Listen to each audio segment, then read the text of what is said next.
Hello नमस्कार दोस्तों, स्वागत है आपका एक बार फिर से आईबी नॉलेज में। अब गणित के अगले चैप्टर की ओर पढ़ते हैं हम।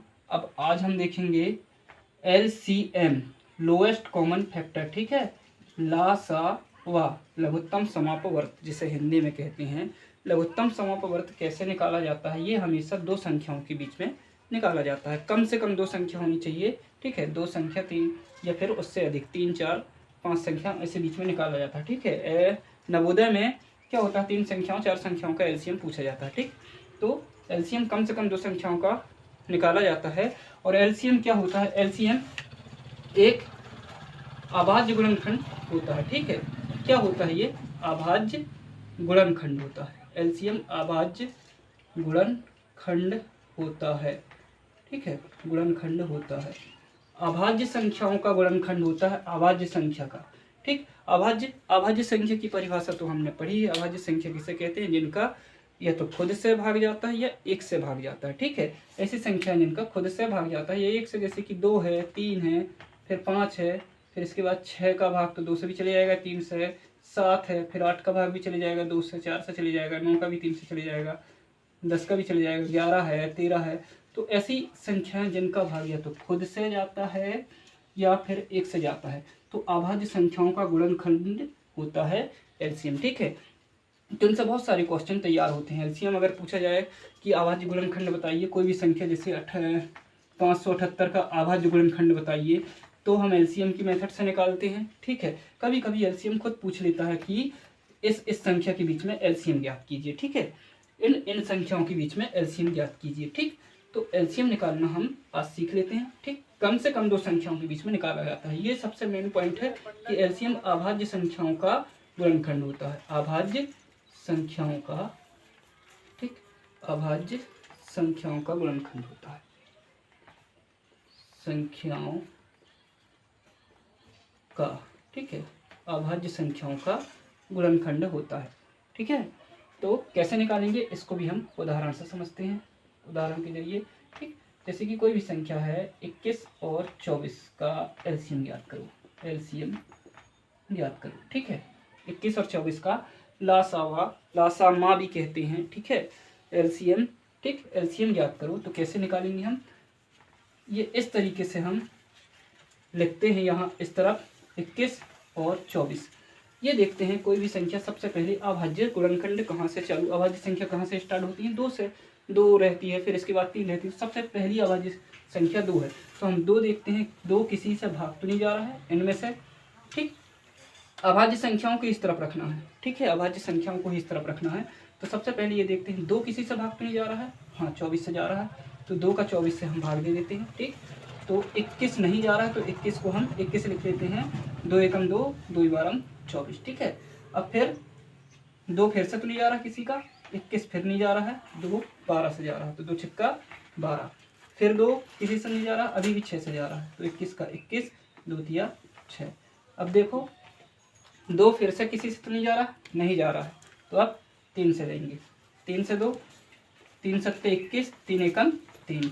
अब देखो 3 किसी से तो नहीं जा रहा है, नहीं जा रहा है। अगली अभाज्य संख्या 5 देखते हैं, 5 भी किसी से नहीं जाएगा। अगली अभाज्य संख्या 7 है, तो 7 देखते हैं। 7 7 से जाएगा, 7 एकम 7, 7 एकम 7।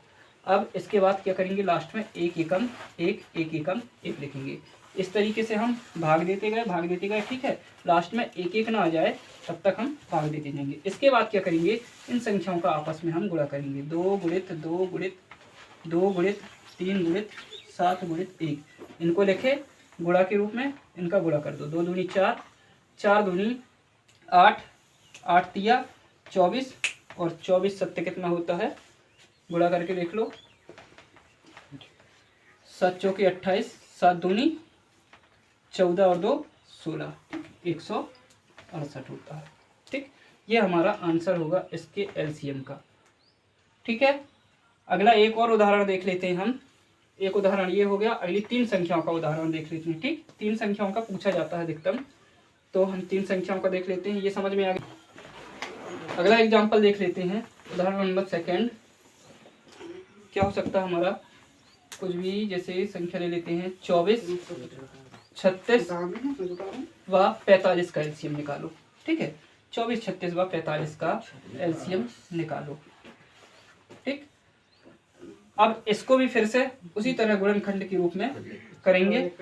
ठीक, लिखेंगे 24 लिखेंगे, 36 लिखेंगे, 45 लिखेंगे।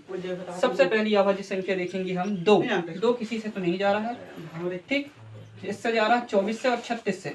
ठीक है, 2 24 और 36 से जा रहा है तो करते हैं 2 एकम 2, 2 दूनी 4, यहाँ 2 एकम 2, यहाँ 1 बचा, 2 एकम 2 हुआ, यहाँ 3 है लेकिन 2 एकम 2 हुआ तो 1 बच गया, तो 2 अट्ठे 16। 45 नहीं जा रहा क्योंकि लास्ट में 5 है, 5 2 की टेबल में नहीं आता। ठीक है, 4 और 6 आता था इसलिए हम 2 से दे दिए, पता है हमें। 45 की 45 लिख दो। ठीक, अभी भी क्या 2 से कोई जा रहा है? हाँ, 12 और 18, 2 छिक्का 12, 2 9 18, 45 की फिर से 45। क्या अभी भी कोई 2 से जा रहा है? जी हाँ, 2 से 6 जा रहा है। ठीक, तो 6 ले दो, 2 तिया 6, 9 की 9, 45 की 45। अब देखो अभी भी क्या 2 से जा रहा है? कोई नहीं जा रहा, 3 भी नहीं जाता, 9 भी नहीं जाता और 5 भी नहीं जाता। ठीक, अब देखो अगली अभाज्य संख्या क्या है? 3 है हमारी। 3 से जा रहा है क्या कोई? जी हाँ, 3 से 3 ही जाएगा, 3 एकम 3, 3 तिरका 9 और 3 15 45, ये भी चले जाता है। ठीक, 3 एकम 3 और यहाँ 1 बच गया, 3 पंचे 15। अब अगला देखो, अभी भी 3 से कोई जा रहा है क्या? 3 से अभी भी 3 जा रहा है, तो 3 एकम 3, 3 पंचे 15। ठीक है, अब देखो अभी भी क्या 3 से कोई जा रहा है? नहीं जा रहा है, तो अगली अभाज्य संख्या क्या है? फिर 5 है हमारी। ठीक, तो 5 की तरफ बढ़ते हैं, एक किनारे से करते हैं, सबसे छोटी फिर उससे बड़ी फिर उससे बड़ी, फिर ऐसे बढ़ते जाते हैं अभाज्य संख्या में। ठीक है, ये हमारे गुणनखंड हो रहे हैं इनके। ठीक, अभी क्या है? अगला 5 से दो, 5 से ही जा रहा है, 5 एकम 5। ठीक, अब लास्ट में 1 1 बचा तो 1 से दे दो, 1 एकम 1 एकम 1। ठीक, अभी क्या करो? इनका गुणा कर दो फिर से, 2 गुणित 2 गुणित 2 गुणित 3 गुणित 3 गुणित 5 कर दो। 2 दूनी 4, 4 तिया 12, सॉरी 2 दूनी 4, 4 दूनी 8, 8 तिया 24, 24 तिया 72। ठीक, और 72 पंचे होता है 310। ये हमारा आंसर है इसका, 72 पंचे 310।